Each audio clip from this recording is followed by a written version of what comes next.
ሀብል በራሷ መንገድ ቤተሰቦቿን መፈለግ የጀመረች ይመስላል። አቶ የሮቤል በኩክሻ ፍቅር ጠብ ብሏል። ሰላም ጤና ይስጥልኝ ውድና የተከበራችሁ የብርሃን ቱብ ተከታታዮች እንደምንቆያችሁ ሁሉ ሰላም ሁሉ ደህና እግዚአብሔር ይመስገን እኔ ጋር ሰላም ነኝ። ሰላማችሁ የበዛና የተትረፈረፈ ይሁን። ዛሬም እንግዲህ በሀብል ክፍል 31 ተመልሰን ተገናኝተናል። ሁላችሁም በቤቴ አዳዲስ የሆናችሁ ሰብስክራይብ ማድረጋችሁን አትዘንጉ። እንግዲህ ክፍል 31 ሮቤልና ኩክሻ ተገናኙ። የተገናኙበትም ምክንያት እንግዲህ ሁላችሁም እንደተመለከታችሁት በጃኬቱ ምክንያት ተገናኝተዋል። ከዛ ውበቷን ሲያደናንቅ ነበር እና እያደናነቀ እንዴ ቆይ ቆይ ቆይ ውበቴን ለማድነቅ ግን በጣም የቸኮልክ ነው የምትመስለው አለችው። ቆይ ቆይ በደንብ እንተዋወቅ አለችው። ከዛም ተዋወቁ። ከተዋወቁ በኋላ እንግዲህ ጃኬት ልመልስልን የመጣሁት አለችው። ጃኬቱ ሰጠችው። ኩክሻ እንደምትባል ነገረችው። እንግዲህ ይሄ እያመራ ያለው የአቶ የዶክተሩ ልጅ ሮቤል እንግዲህ በፍቅር ከእሷ ጋራ ያው አፍቅሯታል ይመስላል። ከዛ እንግዲህ ሮቤል ወደ አቶ እስክንድር ቤት መጥቶ ነበር እና በሩን የከፈተችው ሀብል ነበረች። ሀብል አሁን ሀሳብና ጭንቀት ውስጥ ነች። ልክ እንዳየሁት ወይዘሮ ሀናን ሳገኛት የተሰማኝ ስሜት ለምን ተሰማኝ እያለች ጓሮ ቆማ ታብሰለስላለች እና አሁን የተሴረባት ሴራ እንግዲህ ወደ ማጋለጡ እያበቃች ያለች ይመስለኛል። ከዛም በኋላ ለምን ደነገጥኩኝ አለች። ከዛ ይሄ ስሜት ለምን ተሰማኝ ለምንድን ነው አለችው። ሮቤል ይባላል እና እቃውን ተልኮ እንደመጣ ዘካሪያስ እንግዲህ አባቷ ነው ማለት ነው። ይህም ልጅ ወንድሟ ነው ማለት ነው። እሷ ታናሽ ወንድም መጀመሪያ ጊዜ ወይዘሮ ሀናን ያገኘው ስሜትን የተሰማኝ እያለች እንቆቅልሽ ውስጥ ያለ ብቻ ያልተፈታ ነገር እያለች ወሬዋን ቀጠለች። ከዛ እሷም እያወራች እያለ እንግዲህ ወይዘሮ ሀና ስልክ ደወለችላት። እባክሽን እርጅኝ አቶ እንዲያገኘው ማለት ነው ዘካሪያስን ለማግኘት። ከዛ ምን ሆነሽ ነው ድምፅሽን ስትል በቃ ምን ነው ድምፅሽ አለቻት። አይ ሌሊቱን ሙሉ ሳልተኛ ስላደርኩ ነው ሳስብ ስጨነቅ ነበር እያለች አወራቻት። ከዛም እባክሽ ሀብል እባክሽን ፎቶን እንዲያገኝ እርድኝ አለች። እሱን ድምፅ ሰምቼ ሳልተኛ ነበር ያደርኩት እያለች ወሬውን ቀጠል። እኔም ገምቼ ነበር ወዳው ነበር ስሜትሽ የተረበሸው አለች። እባክሽ አግዥኝ አለች። የልጄን አባት ማግኘት እፈልጋለሁ አለች። እሺ ችግር የለውም እኔ አግዝሻለሁ አለቻት። አንቺ ግን ዶክተር ዘካሪያስ እሱ መሆኑን አረጋግጠሻል አለቻት። አዎ እዛ የውጭ እንዳለና አንድ ወንድ ልጅም እንዳለኝ አውቃለሁ አለቻት።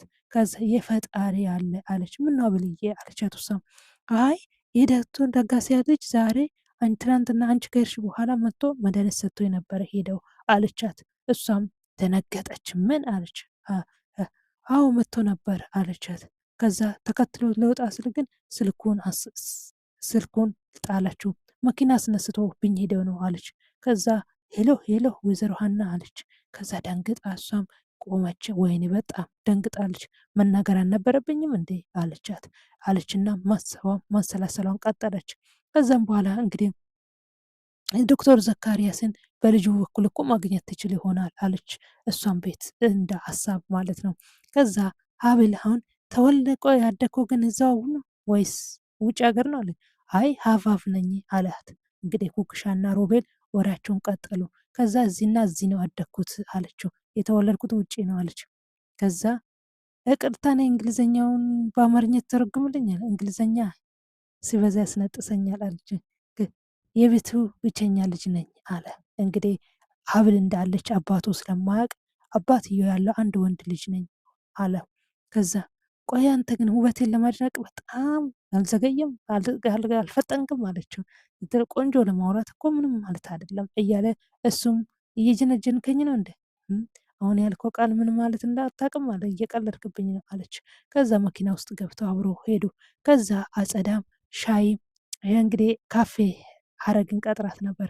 ሀረግ እንግዲህ ምንም አይነት ሙያ የሌላት ሰራተኛ ነች። እዛ ቤት ውስጥ እንግዲህ አጥማ እንድታጠምድላቸው እነሱን እንድታጣላ እዛ ቤት ውስጥ ያስገባቻት ሀረግ ማለት ነው። ሀረግ እንግዲህ አጥሚት እንዴት እንደምሰራ አታውቅም። የምታደርገውን ነገር እያንዳንዷን ትነግራታለች። ግን ቆይ በስመ አብ ወወልድ ወመንፈስ ቅዱስ እያለቻት እያወራቻት እያንዳንዷን እቅዷን ትነግራታለች።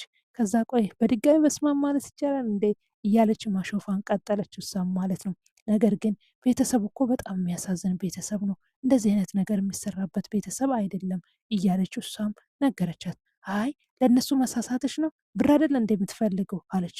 ለማንኛውም ግን ብሩ ከፍ ይልብሻል እያለቻት ወረም የእዝራ ሚስት በጣም ምስኪኖች ናቸው እንዴት እንደሚዋደዱ እያለች ወሬዋን ቀጠለች እሷም ማለት ነው። ከዛም በኋላ እንግዲህ ለረጅም ሰዓት አጸዳና ሀረግ ተከራከሩ። እንግዲህ ሀረግና አጸዳ ሳይስማሙ ተለያዩ። ከዛም በኋላ አሁን ላይ በጣም እኔ ብዙ ነገሮች ተወሳስቦብኛል እያለች ሀብልም ማውራቷን ቀጠለች ከእዝራ ጋራ። ማለት ምን ማለት ነው አለች። እንጂ አላውቅም እኔ ብዙ ነገር እየተሰማኝ ነው አለች። ከዛ ወይዘሮ ሀናን ላገኛት ፈልጋለሁ ዛሬ የአቶ እስክንድር ፎቶ አምጭልኝ ብላኛለች ብላ ከዛ በቃ እንደውም ልሂድ፣ በዛው ደግሞ ወይዘሮ መነንን ማግኘት እፈልጋለሁ ወይንም ደግሞ ያው መነን አቶ እስክንድር ቤት የገባችበት ስም ማለት ነው እፈልጋለሁ አለች። ከዛ ከቤት ወጥታ በችኮላ ወጣች። እንደ አንቺ እኔ ስታጽናኝኝ የነበረ ሴትዮ አሁን ቤተሰብ ብለሽ እንድትሆኚ እያላት እሱም በሀሳብ በጭንቀት እንግዲህ ከሱ ጋር ሮጣ በሩጫ ትወጣለች። ወይዘሮ ዘነቡን አገኘች። ከዛ እኔ እኮ ኩክሻን አግኝቻት ነበር ለምን አገኘሻት እያለ አወራት። ለምን አገኘሽ? የሆነ የደበቀችን ነገር አለ አላውቅም፣ እኔ በጣም ፈርታ ተጨንቃ ነበር የመጣችው እኔ ጋ እያለች ወሬዋን ቀጠለች። ይሄ ማለት መጀመሪያ ቀን መረጃ ከሷ የተቀበለችበት ወይዘሮ ዘነቡ እንዴት እንዳሳደገቻት በርበሬ ታጥናት እንደነበር ከልጆች ጋር እንደማታገናኛት እያንዳንዱን መረጃ ከሷ ነበር የወሰደችው። ያንን ነገረችው ለእዝራ። ለምን ተረበሸች? ለምንድን ነው ይህንን ሁሉ መጠየቅ ለምፈለገችው ብሎ ጥርጣሬ ገባቸው። እንግዲህ አሁን እሷን ፈለጋ ጀምራለች። ከዛ ስለዚህ እሷን ለመውረት ስለ ወይዘሮ ሀና የደበቀችሽ ነገር ይኖር ይሆን ያስጨነቃት እሱ ይሆን እያለ አንንጃ እኔም በራሴ የህይወት እንቆቅልሽ ሆኖብኛል እያለች እሷን በራሷ መንገድ ቤተሰቦቿን ለማግኘት ወይንም ደግሞ ቤተሰቦቿ እዛ በቃ እነሱ እኮ አሁን ላይ ዲኤንኤን እኮ ተመርምሯል። አሁን እኮ አጸዳና የወይዘሮ ዘነቡ አንድነት እነሱ ምንም አይነት ነገር መስራት ይችላሉ ታውቂያለሽ አይደል አሉ። እነሱም አሁን እነሱ በመካከላቸው ስላሉ ተጠራጥረዋል ማለት ነው። ስለተጠራጠሩ ይሄ ነገር ያው እነሱ በየትኛውም መንገድ ሊያሳልፉ ይችላሉ የሚል ጥርጣሬ አድረውባቸዋል። ከዛ በቃ ለማንኛውም ዘነቡን አግኝቻት ልምጣ ብላ ከቤት ወጣች። ከዛም በኋላ ያልሽው ቦታ ደርሻለሁ አለቻት ለዘነቡ። ዘነቡም ጠብቅኝ አለቻት። ወዲያው ትንሽ እንደቆየች መጣች። ከዛ ቆይ ግን በህልሜ ሰሞኑን ብዙ ነገር እየታየኝ ነው፣ ልትነግርኝ ወይም ደግሞ ልታወርኝ የምትፈልጊ ነገር አለ አለቻት። ከዛም በኋላ ሄድ እየሄደች እያለ በመሀል ሀረግ መንገድ ላይ ወይኔ ጉዴ አጥሚቱን እንዴት አድርጊ ነበር ያለችው። በመጀመሪያ በርበሬ ወይስ ዘይት እያለች እንግዲህ ብቻዋን እያወራች እየሄደች ነው። ወይኔ ጉዴ ሂጅ ልጠይቃት እያለ ወይኔ ሀረግ አሰራሩ ጠፋብኝ አለች። እንግዲህ በመካከል እሷ እያወራች እያለ ወይዘሮ ዘነቡ መጣች። ከዛ ጠየቀቻት። እሷም ጥያቄ አይ የደበኩሽ በህይወቴ አንድ ነገር ብቻ ነው አለቻት። ከዛም በኋላ እንዴ ነሽ ሀብል አንቺ በችግር ተጠብሽ ያሳደግኩሽ ስምሽ ይጠፋኛል እንደ አይ እኔን እኮ አላሳደግሽኝም ያ አታላይ ምላስሽ እንደዛ ነው ያለው አለች። እንከባበር አለች። ከዛ ሰሞኑን በህልሜ እያየሁሽ ስለሆነ ነው እባክሽ ይቅርታ ስትጠይቅኝ ልትነግርኝ የምትፈልጊው ነገር ካለ አሁኑኑ ንገሪ አለቻት። እኔ ምንም የደበኩሽ ነገር የለም አለች። ተደናገጠቻትና ለምን ጠይቅሻለሁ ይቅርታ ግድ የለሽም ይህንን አለምንም ምክንያት በህልሜ ደጋግሜ አላሽም ስለ ትክክለኛ ማንነትሽ ያልነገርኩሽ ነገር አለ አለቻት። ከዛም በኋላ ወይዘሮ አጸዳ ጋር ቁጭ ብሎ ያሸረቡትን ሼራ ነገረቻት። አይ አንቺ እኮ የተገኘሽው እንግዲህ ከምሰራበት ቤት ሰርቄሽ እንጂ ከሆስፒታል አላገኘውሽም አለች። መረጃውን አዛባችባት። አይ ቤተሰቦችሽ የት ነው ያሉት አለች እያለቀሰች። ባህር ዳር አለች። ከዛም በኋላ እያለቀሰች እንግዲህ ከዛ ወጣች። እሷ እየሄደች ሀረግ ለአጸዳ ደውላላት አንቺ ልጅ ግን ምን ሆነሽ ነው አለች። ሽንኩርት አቅርባለች፣ ነጭ ሽንኩርት፣ ቀይ ሽንኩርት አቅርባለች። ሁሉንም አቀራርባ ስለዚህ ታርግ ያለው ዱቄት አለ እያለች ከራሷ ጋር ማዛባት ጀመረች። እንግዲህ ይሄን ምንም አይነት ስራ አትችልም፣ ምን አይነት አጥሜት እንደምሰራ እያለች ሀረግ ብቻውን ማውራቷን ቀጠለች። ከዛም በኋላ እንግዲህ ይሄን አውርቶ እያወሩ እያለ የተጥላ የተገኘችው ራሷ ማነች ትላታለች። ኩኩሻ ነች አለች። ከዛም በኋላ አጥሚቱን ይዛ መጥታ ለአቶ እስክንድር ሰጠችው። እንዴ ምን ነው እንዴ ማቅጠፍቶን እንደ በዚህ ያመጣሽለት አለችው። ከዛ አንዴ ፉት ስሉ አቶ እስክንድር ጨው ብቻ ነው። ከዛ ስቆ ኢዝራም ልጮባት ስል እንግዲህ ተው ተው በቃ ለሁለተኛ ጊዜ ታሻሽላለች በማለት አጥሚቱን መልሳ ይዛ ሄዳለች ማለት ነው። እንግዲህ እኔ የምልሽ ግን ጎበዝ ነኝ ብለሻል ነበር እንደ አጥሚት መስራት አለ። ተው ተው ተው አታስጨንቅ አለ አቶ እስክንድር። ሀረግ አጥሚቱን በቃ ውሰጅ፣ ሌላ ጊዜ በደንብ አድርገሽ ስሪልኝ እሺ፣ ምንም ነገር እንዳትሳቀቂ። ከዛ ይቅርታ ጋሽዬ፣ ከዚህ በኋላ አሻሽለዋለሁ አለች። ከዛ አንቺ ቤት ውስጥ ያለውን ነገር ጨራርሽ፣ ሀረግ ግን ቤት ለአባቴ ምግብ ትሰራለች ብሎ ትእዛዝ ሰጣት። ከዛ ወደ ቤት ሂጂ አላት ማለት ነው። ከዛ እሷም ሄደች። እነሱ እርስ በራሳቸው ማውራት ጀመሩ።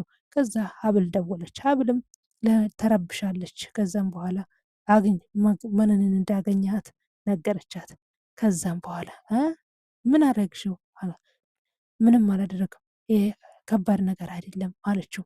ከዛ አባዬ አንቺ ጋ ነው ያለ፣ አባዬ አለ፣ በቃ ዝም በል በቃ ከባድ ነገር አይደለም አለችው። ከዛ በመሃል አሁን ደግሞ እዝራ ስለ ቤተሰቡ መጠየቅ ጀመረ። አባዬ ቅር ካላለ እባክህ ልጠይቅህ አለ። ከዛ የወደቀበት የተነሳበትን ቦታ ሁሉንም ነገር እንግዲህ አቶ እስክንድር በግልጽ ነገረው። ነገር ግን አንተ አባቴ ነህ አባዬ፣ ምንም ቢሆን ለምን እንደ ጣሉኝ ወይስ ሰርቆ ሊሆን እኮ ይችላል የጣሉኝ አለች። ለካ ስለዛ ነበረ እኔ የመርሲ እናት እንደዛ ጥላቻ አድሮባት ከሌላ ወልደ ያመጣኝ መስሏት ነው አለ። አዎ ልጄ ብዙ መከራ አልፎብኛል በአንተ ምክንያት፣ ነገር ግን እግዚአብሔር እድሜ ጤና ከሰጠኝ ቤተሰቦችን ለማፋለግ ቃል እገባላለሁ ብሎ ተጨባብጦ በሰላም ወራቸውን ቀጠሉ ማለት ነው። አቶ እስክንድርም ቃል ገባባት። እዛም በኋላ እንግዲህ እኔ ምንም ነገር የእሱ ቤተሰብ ፍንጭ የለም። መኪናው ስር ተጥሎ ነው የተገኘ። ከዛም በኋላ እኔ የእስክንድር ልጅ ነኝ አባዬ እንዱ ልጠይቅ ብዬ ነው አለ። ከዛ አብል ወደ ወይዘሮ ሀና ቤት ሄደች። ወይዘሮ ሀና ቤት ልትገባ ስትል ወይዘሮ መነን ተንበርክጋ ወይም ደግሞ ዘነቡ ተንበርክጋ ወይዘሮ ሀናን እባክሽ ይቅርበኝ ብዙ መከራን ያሳለፍኩባት በልጅሽ ላይ እያለች ትለምናታለች። እግሯ ላይ ወርቃ ትለምናታለች። ከዛ ሀብል ሁሉንም ነገር ሰምተዋለች። እየሰማች እያለች ከመሰቃየኝ እኔ ድሮ ቤተሰብ ያሰቃየኝ በእሷ ላይ ነበር የተወጣሁት አለቻት። ታዲያ አንቺ ቤተሰቦችሽ ጋር እናትሽ ስታሰቃይሽ ልጄን ታሰቃያለሽ ያልወለድሽው ልጅ እያለች ቀጠለች። ከዛ በመሃል ሀብል ገባችው። ሁሉንም ነገር ሰምችሻለሁ አለ ምትውን ነገር ሁሉ ሰምችሻለሁ አለች። ምክንያቱም ሀብልን በጣም ታሰቃያት ነበር። እንደዛ ግን ስታደርግት የቤተሰብ ተጽዕኖ ዞን ሀብልን ስለምትጠላት ነው አለቻት። እንዴ ለምን ሁሉን ነገር ልታውቅ ቻልሽ? ሀብል ራሷ ነች ነገረችኝ አለች። ከዛ እቺ ሴትዮ እንዳታመኝ አለች። አንድ ሰፈር ስለነበር እንዴት ለሀብል እንደምንሰፈሰፍላት ንገረት። እኔ ውሸታም እናት እንደነበርሽ አታላይ እናት እስከ መቼ ነው የሰው ህይወት የምታበላሽው አለች። ያኔ የዶክተር ዘካሪያስን ፎቶ ላሳይሽ ነው የመጣሁት ብላ ወይዘሮ ሀና ነገረቻት። ከዛም በኋላ እንግዲህ ተፋጠጡ። ምክንያቱም እኛ ለቤት መጥቶ ነበር አለቻት። ነገረች እያንዳንዱን ነገር እዛ እንዴት እንደመጣ ምንም ሳናወራ ነው የወጣ። ስልኩን ተቀብዬ ልደውልለት ስል አይሰራም አለ። እባክሽ አረጌ ካላስቸገርኩሽ ፎቶውን ወደ እኔ ላክልኝ አለቻት። እሺ ልክልሻለሁ አለቻት። ከዛም በኋላ እሷ ተመልሳ ሄደች። ከዛ እባክሽ አሁን እሷ ስለ ባሏ ማሰብ ጀመረች። ወይዘሮ መነንም በቆመችበት እባክሽን የምትፈልጉን ነገር ሁሉ ላድርግልሽ፣ ከኔ ህይወት ውጪ፣ ከኔ ውጪ አለቻት። ከዛም በኋላ እንደምንም ብላ አስወጣቻት። አሁን ላይ በአጸዳም ብር ትፈልጋለች፣ እሷም ብር ትፈልጋለች። እርስ በራሳቸው በጭቅጭቅ ላይ ነው ያሉት። ያስቀመጡት ገንዘብ ሁሉ ጨርሷል። ከዛም በኋላ ድንገት ኩኩሻ ትመጣለች ከውጭ። ኩኩሻ ስትመጣ እማዬ ቆየሁ አይደል? በጣም ይቅርታ ቶሎ እመጣለሁ ብዬ ቆየሁ አይደል አለች። እንደ አንቺ እኮ ትልቅ ሰው ነን፣ አሁን እንደፈለግሽ መሆን ትችያለሽ አለቻት። እማዬ እስካሁን አልመጣችም እንዲ አለች። እየመጣው ነው ብላኝ ነበረ ግን እስካሁን አልደረሰችም አለች። ኩኩሻዬ ደስ የሚል ነገር አገኘሁልሽ አለች። ከዛ ምንድን ነው አለች። ከዛ ስለ አባትሽን አገኘሁ አለች። በጣም ተከፋች። ምነው ደነገጥሽ አለቻት። ለምን ይህን ሁሉ ምስል ደስ አይልሽም እንዲ አለ። እንጂ አባቴ ምንም ማለት እንዳለብኝ አላውቅም አለች። ፈጣሪ ስረዳን እኮ የአቶ እስክንድር ሐኪም ሆኖ እኮ ነው የመጣው አለች። ከዛ አይ አይ አይ አይ አይ ማየት አልፈልግም አለችው። እንዴ ምን ሆነሽ ነው አለች። ለምን እኔ ውደል ማየት ስለማልፈልግ ነው አለች። ሮጣ ወደ መኝታ ክፍሏ ገባች። ተመናቅራ ግራ ተጋባች ወይዘሮ መነን። እንዴ ወይዘሮ ሀና ለምንድን ነው ግን ፎቶ ማየት የማትፈልጉ? እሷም ራሷ ግራ ገብቷታል እየሆነ ያለው ነገር። እንዴ ልጄ ነች ብዬ አስመርብሬ አስገኝቻታለሁ፣ ግን ለምንድን ነው እንደዚህ የምትሆነው አለች። እያለች ከራሷ ጋር ማውራቷን ቀጠለች። ከዛ መኝታ ክፍሏ ገብታ አለቀሰች። እያለቀሰች በደንብ ጮኸ አለቀሰች። በጣም አለቀሰች። ከዛ በሀሳብ መጣችበት። አባቴ ልትቀሚ ስለሆነ አሁን ተጸጽተሽ እያለቀሽ ነው አለች በሀሳቧ።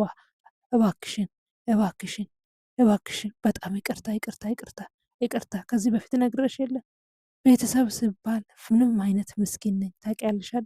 ስለዚህ አሁን የሰው እናት የሰው አባት ቀምተሽ ታዲያ አሁን የቤተ ጥማት በዚህ ነው የምትወጪ ብላ በሀሳብ አወራች። ከዛ ጮካ አለች ሳት በቃ ወይዘሮ ሀናን ውስጥ በቃሽ እንዳታወሪ እያለቻት አትደጋግምብኝ ብላ ስትጮህባት አንቺ ሌባ ነሽ ሌባ ነሽ ሌባ ነሽ አለቻት። ሌባ ነሽ፣ እኔ የቤተሰብ ፍቅር ጥማት የተጠማው ምስኪን ሰው ነኝ። የራስሽን ቤተሰብ አትፈልግም? በሰው ቤተሰብ እያለች ጮህባት። ማን ጎዳና ላይ እንደጣለኝ እንኳን አላውቅም እያለች እሷም አለቀሰች። ከዛ በኋላ እንዴ አለች። በር ተንኳኳ። የኔ ልጅ ሀብል ምን ሆነሽ ነው ምን ሆነሽ ነው አለቻት። ከዛ ከፊት ለፊቷ ተሰወረች። ሀብል ደህና ነኝ ደህና ነኝ ደህና ነኝ አለች። ብቻዬን መሆን ፈልጌ ነው አለቻትና ጮኸች። ነገር ግን ምንም ነገር ግራ ታጋብቷቸዋል። ከዛም በኋላ ሀብልን ቀጥራታለች። ሀብልን ቀጥራ እንዲሁም ደግሞ ሮቤልንም ቀጥራ ነበር። እንግዲህ እኔ ቁጭ ብዬ ነው ታናና እያለችው ነው። ከዛ ሀብል እዛው ከቻለች። ከዛ በቃ ጓደኛ እየመጣ ነው ከሱ ጋር አስተዋውቅሻለሁ አለቻት። የተፈጠረ ችግር አለ? ለምንድን ነው ስልክሽ አልሰራ ስለን እዚህ ስለምትሆኝ መጣው አለቻት። ከዛም በኋላ ልክ ሮቤል ስገባ እሷ ቤቱን ጥላ ወጣች። በቃ የምጠብቀው ሰው ካለ አንቺን አስቀድምሻለሁ እያለቻት፣ ግን እሷ ትታት ወጣች ማለት ነው። ሮቤል እንግዲህ የሀብል ወንድም ነው። እንግዲህ አሁን ላይ ድራማው በጣም እየጣፈጠ መጥተዋል ማለት ነው። ሀብል በራሷ መንገድ ቤተሰቦቿን እየፈለገች ነው። ቤተሰቦቿን እድል ቀንቷ ታገኝ ይሆን? እንግዲህ አሁንስ ራሷ ኩክሻ እውነቱን ታወጣውን ወይስ ነገሮች ተወሳስበው እንዲሁ ይቀጥል ይሆን? የሁላችንም ጓጉተን የምናየው ድራማ ሀብል ድራማ ቀጣይ ከክፍል 32 የምንገናኝ ይሆናል። እስከዛ ባላችሁበት ሰላም ጤና ይብዛላችሁ።